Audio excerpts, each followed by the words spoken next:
So today we will be studying multicollinearity, which, as I said earlier, according to probably some statistician, not a topic, not a so to say a topic like heteroscedasticity or autocorrelation at all.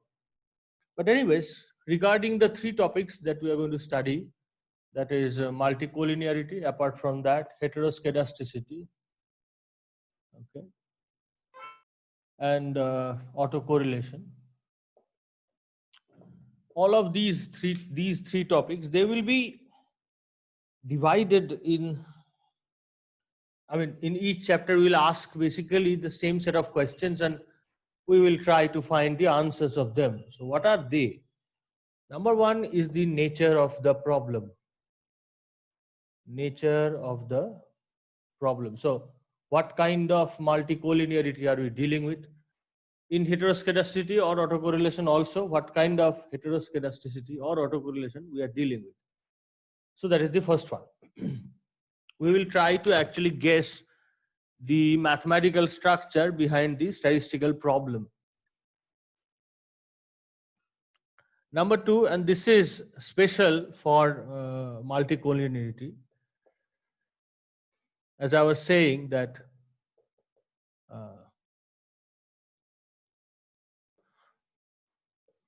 how serious this topic is. This is a very important question. We will understand later why such a kind of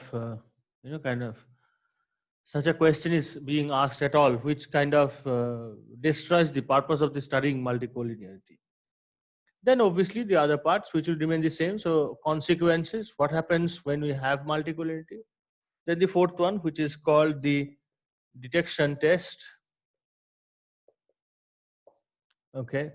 So most of the tests that you will learn under heteroscedasticity and autocorrelation also, they are tests of detection, or otherwise known as, there is a very famous term, it is called diagnostic test.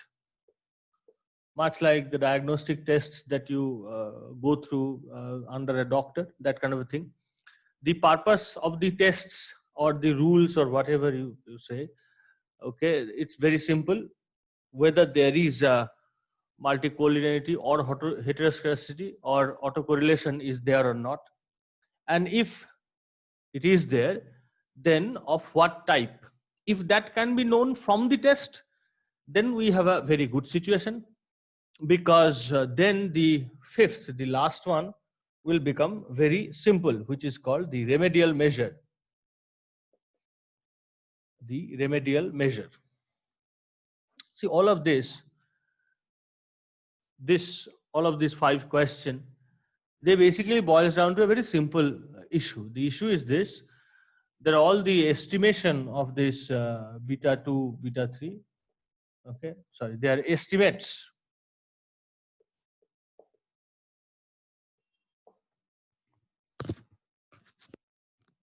The question is simple: how far can you trust the estimates of beta 2 hat, estimates such as beta 2 hat and beta 3 hat's value?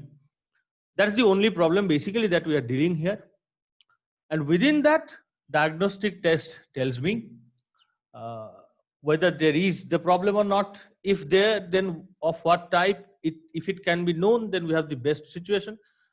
Because the remedial measure, okay, then deciding the remedial measure becomes very easy. Much like kind of treating a patient, it's just like the same.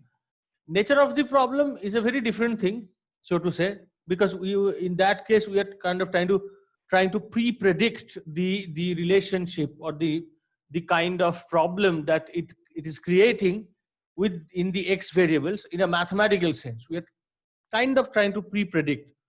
So obviously that's very hard, that's very tough. But then again, having an idea, it actually helps. Okay. All right. So let us take each of them one by one. Now, to the extent what multicollinearity is, there are two English words which sums up what multicollinearity is. Those two words are linearly dependent. That's what basically multicollinearity meant. And we talked about multicollinearity when we had the chance earlier also. But here we are saying that there are two kinds. One is called the perfect multicollinearity, okay, where you have this idea of linear, where you can apply this idea of linear dependency coming from mathematics. And since it is coming from mathematics with a bit of linear algebra, without even going into the details, you can actually predict, sitting and looking at the fact that your beta hat is essentially x transpose x inverse x transpose y.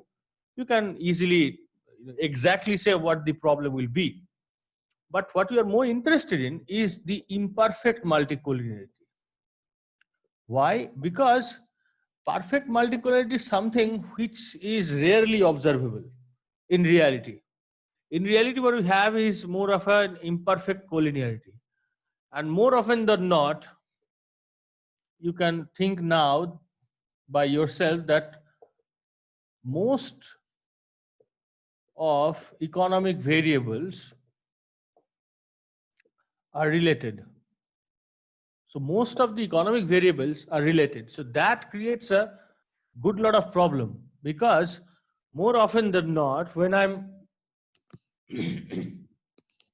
constructing a model, a multivariate model for that matter, okay, like beta x plus epsilon, then it rarely happens that within this x, all those x1, x2, and so to say xk, they are not linearly, I mean, not imperfectly linearly related, or so to say, they are not related. Okay, that rarely actually happens, because when I'm working on the model of economics, after all, barring a too few of them, all of them basically create their effect on the same place, and that is the economy.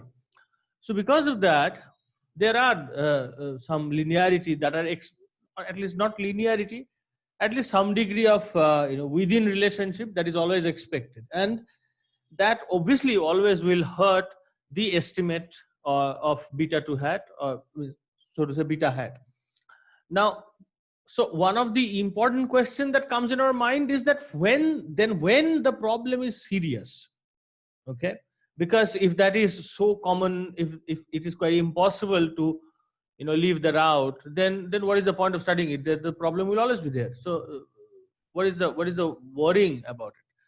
Also, we'll talk about some aspects of multicollinearity which will again raise this problem. So that's why the second question that I wrote, the second point, that is it really a problem, is actually a good issue. Okay, as I said earlier also, that you take classical books and you will not find actually any chapter on multicollinearity, because they didn't just think of writing a chapter on this topic. And the reason is that, statistically speaking, the interpretation of this problem, mathematically it is linear dependency, yes, but statistically its interpretation is very different. And the technique of simple random sampling, okay, it actually is this by default kind of removes this. But then why are you talking about all these things? Because in economics, when you are actually modeling, you have one single sample, and based on that you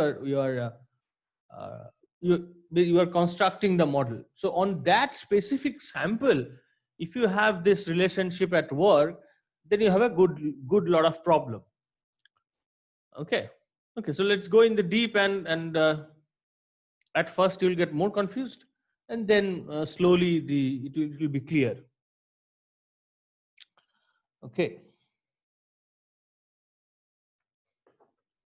So as I was saying, that if you take a classical view, and or rather I'll say the view of a statistician, then the problem is basically of micronumerosity.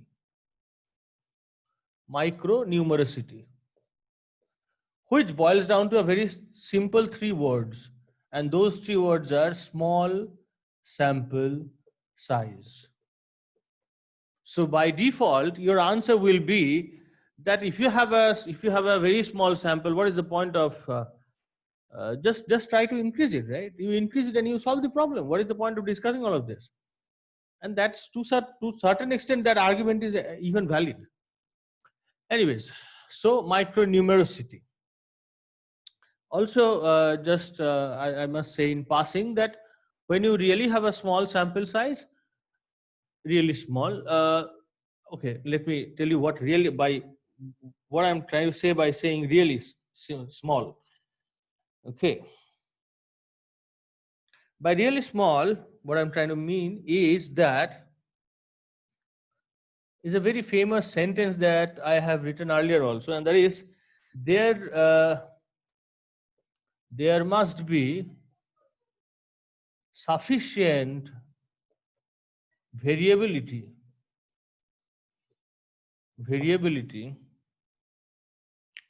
in the values of regressors. Okay, so sufficient variability. Now, obviously, saying it is perfectly multicollinear means there is no variability at all. So we are not really concerned about this, though we will discuss it. We are actually concerned more about this. Okay. Okay, but as I said, that just in passing, I must say that when you have a small sample, like 20, 30, or somewhere around that, from a model making point of view, it is better that you use non-parametric ideas, non-parametric methods. Okay. You can pretty understand that whatever we are doing is parametric, right? All of the statistics that we are doing in front from the point of view of statistics, they are all parametric studies. We are assuming there is normal distribution and all parametric family. Okay, so when you have small size, I'm just saying this is my suggestion basically, that you use non-parametric methods. They are meant for that and they work much better. Because by this time you understand the fact that there is some degree of implicit assumption when you are doing a parametric study. Now for large sample, that implicit assumption really doesn't matter, but with small sample, it can create a huge lot of problem. And one of them is definitely this one, which is, as I wrote, micronumerosity. Okay. All right, so first let us look at perfect multicollinearity, which will give us, which will get us to, the little bit of linear algebra, and then we'll return to imperfect multicollinearity, which is actually important. Okay. Now, unlike other topics that you have studied or you will study, this topic is much more theoretical in the sense that we are not going to do a lot of mathematics here. There is not a lot of derivation and all of that. Okay.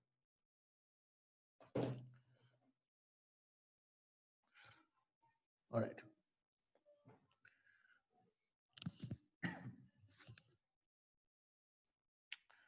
So let us take the definition of linear dependency and define the perfect multicollinearity. Okay. So perfect multicollinearity is that for k variable regression model,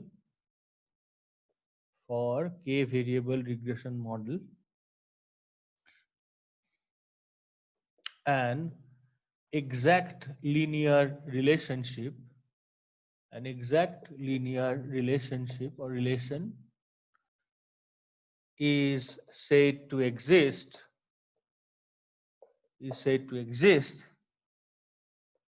if the following condition is satisfied. So what is that condition? That is the condition of linear dependency. And what is that? That is lambda 1 x1 plus dot dot plus lambda k xk equal to 0, where lambda i's lambda i's are constants, but not all 0 simultaneously. And with your previous experience with one of the questions that we have solved, you know that the minimum number that we need is 2, right? 2 non-zero lambdas. Okay.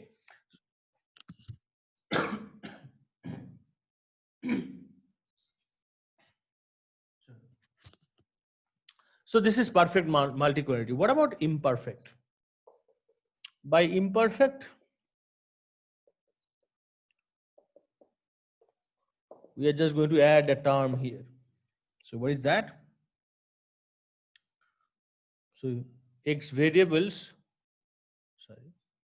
So x variables, the starting is same, right? For k variable regression model, this part is same. So for k variable regression model, x variables are related.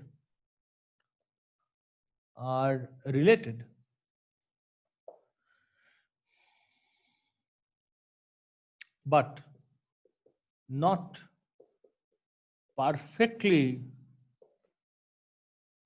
linear way.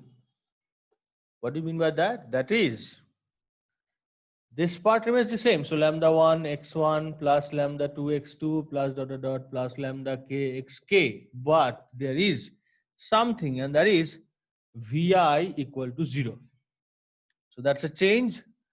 And you know what vi is, where vi is a stochastic term. I'll not, you can write here error term, but for the timing, I will restrict myself writing this as error term, because that may lead to some kind of confusion. Okay, but since it's a stochastic term, and since you see I here, that means that under repeated sampling, we will be quite correct to expect that multicollinearity will go away even when it is of imperfect nature. So there is this, our progress is kind of coming back to itself. So that will happen with multicollinearity. Anyways.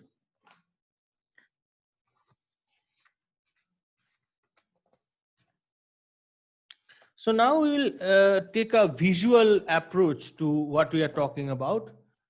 Not that the visual approach is very new in its representation, but the fact that it's a style of looking at things which may actually clarify a lot of things that we are talking about. Okay.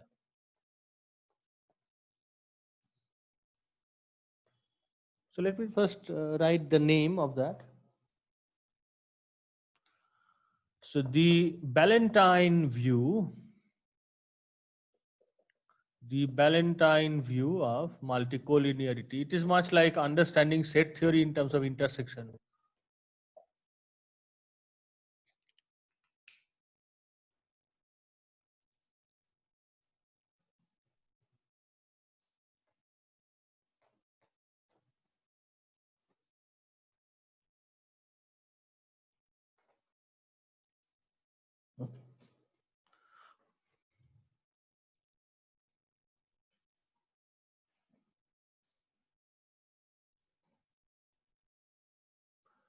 So we are taking a 3-variable model. So there is y, and there is x1, and there is x2. Okay. So when I'm saying no collinearity, that means if I draw this kind of Venn diagram, this is y, this is x1, and this is x2. Okay. So this is the case of no collinearity. They are independent. So then, what is multicollinearity? If this is y, if this is x1, and if this is x2,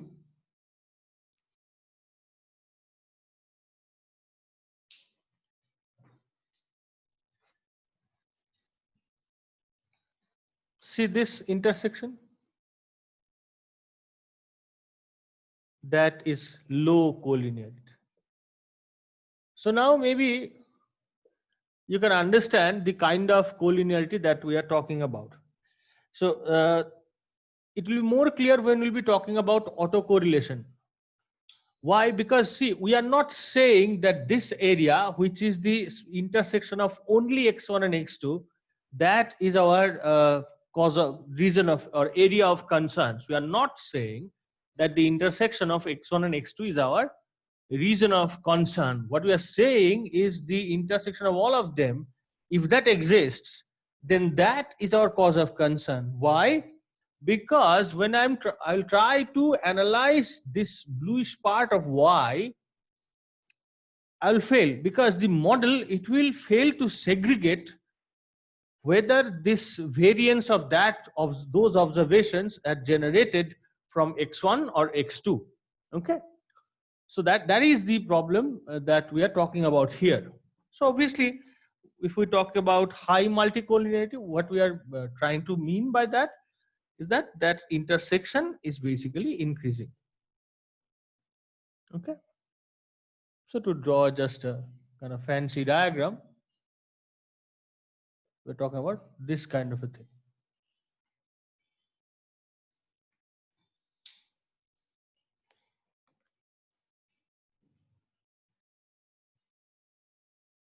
So this you can say as high collinearity. Okay, all right. Now, as I said earlier also, that polynomial regression is separate issue, right? I said that in polynomial we purposely use only one x2 and their square and cube and all, but in polynomial regression is a separate issue.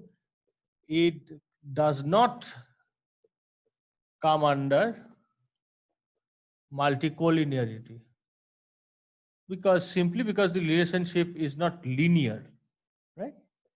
We are using a polynomial. So that's why earlier also I asked you to study chapter 6 and to study polynomial regression.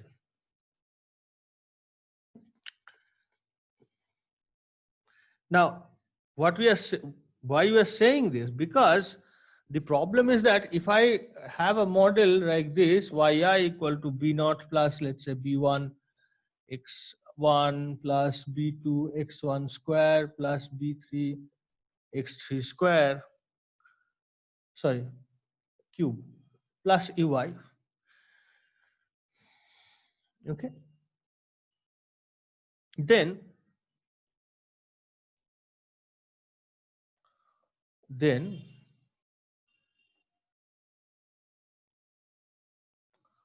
correlation coefficient will show that x1 square, sorry, this is x1 cube, right? x1 cube are highly correlated.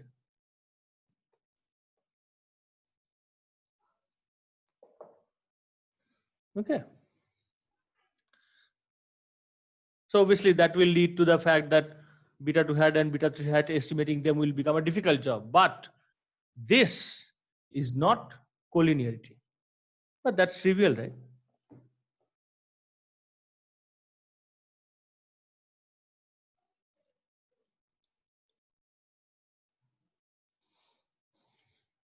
Okay, now we will write the main result, main consequence of multicollinearity.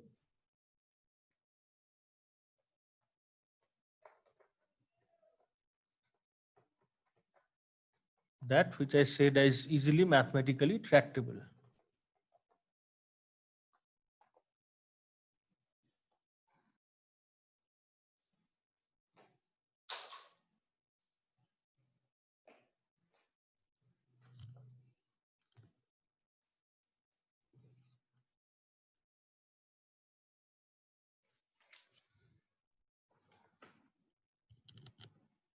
Okay, so what is that? If multicollinearity is perfect, if multicollinearity is perfect, the regression coefficients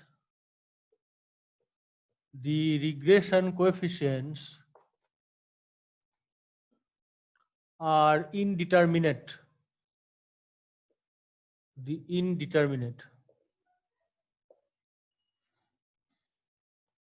And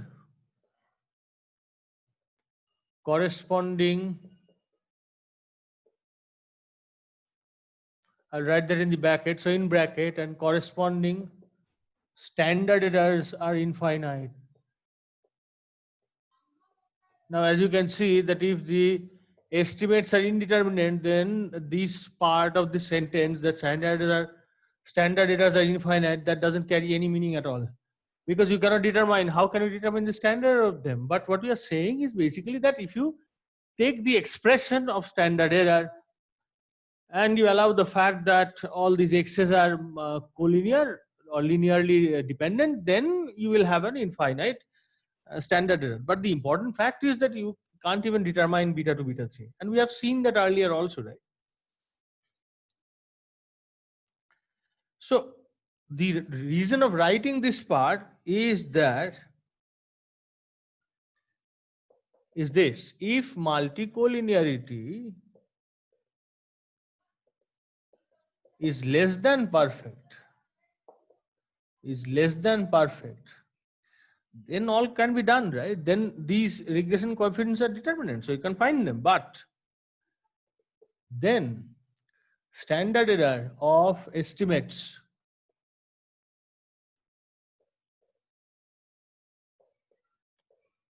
will be huge. So that is large, and that means accuracy, or rather I'll say degree of accuracy of estimation will reduce. Okay.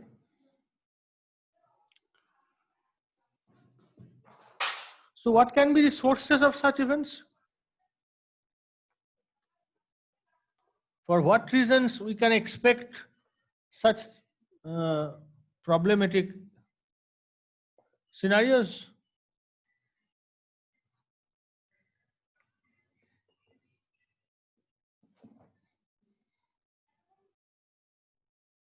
So number one, data collection method, obviously. Okay. Number two, constraints on the model or population. That can also lead to this. Number three, model specification.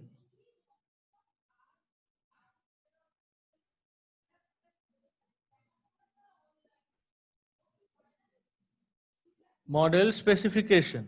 Okay. So number four, an over-determined model. With softwares these days, this is a very common problem. Over-determination of facts, or even employing regression where there is no use actually. If you know, if you have, I guess you have heard about big data. If you read good books, then you'll find they are talking about this problem, over-determination. Okay. Also, 5, unseasoned time series data. Let me write like this: unseasoned time series data. What I'm trying to say here is that I talked about earlier of detrending, deseasonalization and all. So they bring in a correlation. Obviously, that is of a different nature. That is called autocorrelation. That is not even multicollinearity. But sometimes the effect of that can create a problem which will appear like multicollinearity. Okay, so these are the sources largely saying which can bring in the linear correlation between x's to such a degree, that is x variables, to such a degree that standard error can become large and degree of accuracy by that will reduce. Okay. All right. So now we will see some, as I call it, funny results that will show you kind of, in a more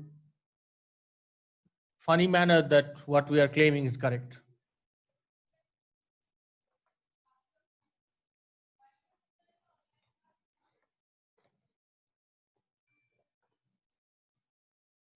Take for example, what happens when all the when x2 and x3 are actually linearly related, but you are trying to estimate beta 2. Okay, take that for example. So what is our model? Our model is yi, so deviation form, beta 2 hat x2i plus beta 3 hat x3i, deviation form, right? So no intercept here, plus ui hat, sorry, ui hat, original yi. Okay, so now beta 2 hat here is sum over yi x2i into sum over x3i square minus sum over yi x3i, you know this, right? To sum over x2i x3i divided by sum over x2i square into sum over x3i square minus sum over x2i x3i square. Okay, so that's basically x transpose x inverse, writing in expanded form for a 3-variable model, nothing more than that. Now we are talking about perfect multicollinearity, so assume x3i, or for that matter not deviation from the original one, so capital X3i equal to lambda capital X2i, where lambda is non-zero.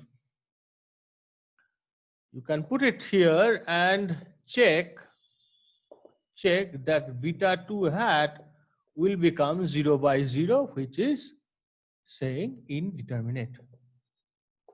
Okay. The other aspect that I am putting this constant in the model, and I'm showing in fact that beta 2 hat and beta 3 hat cannot be independently estimated, that I have shown earlier also. So for the timing, I'll leave that part. Okay. So next I'll show you that even when I am assuming imperfect multicollinearity, I can actually land up in a similar problem. So when I'm adding a stochastic term plus vi, that is not actually saving me. So in that case, my assumption, let me write type 2 will be this x3i, and this is small letter, lambda x2i plus vi.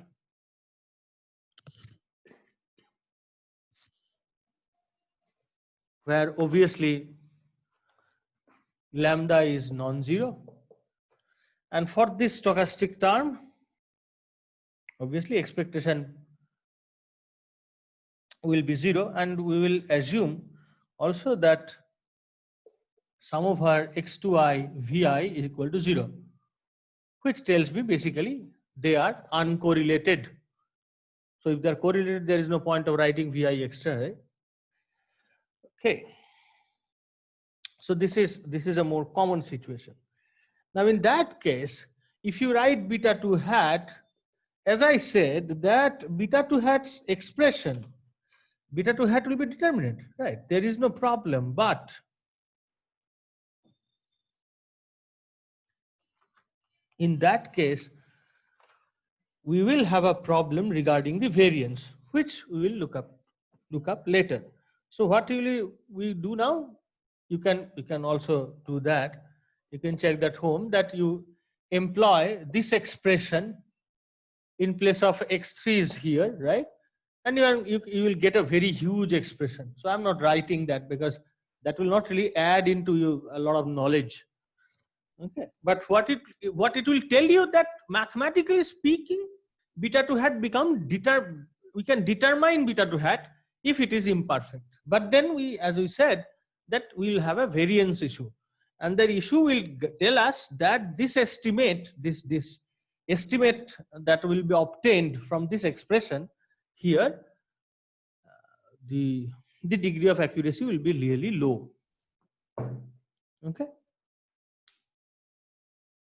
So that leads us to another topic, which is the theoretical consequences of multicollinearity.